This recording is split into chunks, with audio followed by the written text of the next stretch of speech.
Morning সবাইকে।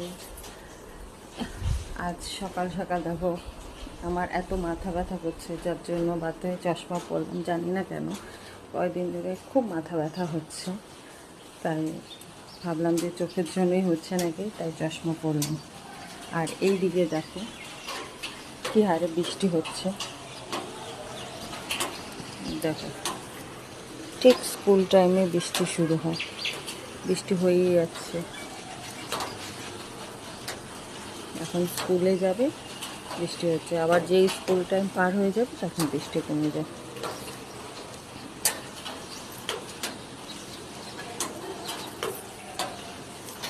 এই হচ্ছে ব্যাপার, আমাদের এই দিকে বেশ ভালোই বৃষ্টি হচ্ছে, জানি না কতদিন চলবে। আর আজকে আমি ছেলেকে স্কুলে পাঠাইনি, মানডে থেকে এক্সাম, তাই আমি বললাম স্কুলে যেতে হবে না, যদি পারিস বাড়িতে বসে একটু পড়াশোনা কর। তা এখনও ওঠেনি, এখনও ঘুমাচ্ছে ও, এই দেখো এখনও ঘুমাচ্ছে। ওঠেনি, আমিও ডাকিনি, ভাবলাম যে স্কুলে যখন পাঠাবো না একটু ঘুমিয়ে নিই, ঘুমাচ্ছে।